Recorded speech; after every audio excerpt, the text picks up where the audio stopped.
后来乡亲啊，咱刷来看这个花莲县的议长张俊最近有未少的是非。昨有平面媒体掌握到消息，讲张俊涉嫌占用国有地，互检调来约谈。伊占用的土地，就是花莲的光复乡，大约有22公顷，属于财政部的林业地，伊共占来正本能趁钱。这张俊是出面来画冤枉，讲这个本能树仔甲土地是为阿公就传落来的。但是经营权传到伊的时阵，都互撤销租约。伊讲伊每一年拢有纳土地使用的补偿金。伊怀疑这个背后有一股的力量咧操作，要互伊无法度继续来做这块地。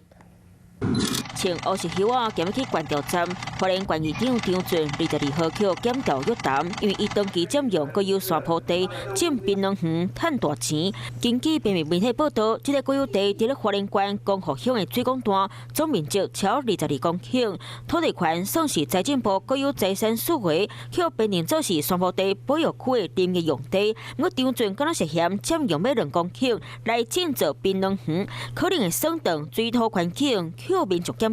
看就知道30-40年的这个老树，那我爸爸后来管理以后，还有在中间还有这个造林，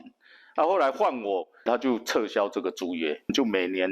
就缴这个占用补偿金，但是就是有一股力量一直在施压。张俊强调，槟榔树拢是阿公阿祖传落来，不过检调认为槟榔树外时间超伫咧10年到12年，需要一直交换证照。认为张俊的讲法拢伫咧烧下体。可能涉及的是刑法第320条第2项的窃占罪。那窃占罪的刑责最高可处5年以下的有期徒刑、拘役或是50万元以下的罚金哦。在民事上，国家也可以请求他把上面的这些物品全部移除，那把地还给他。那这样等于是挖一个陷阱让农民跳下去，这个绝对不可行啦。会讲啊真震动，2009年张俊就捌替槟榔农民发声，建议林务局甲万请咧，卖随撤掉槟榔园，真台要为着农民升级请求，即摆家己说颠倒牵涉占用国土。张俊讲已经找立委李德惠申请，希望让继续租土地，随后卖去民事庭继续开协调会期，是想对想唔对，再个等检调单位厘清。大家好，我是林依文。想要掌握多元的新闻资讯，当然也包括体坛动态，就要锁定华视新闻频道，还有订阅华视的 YouTube 频道，按赞、订阅、开启小铃铛。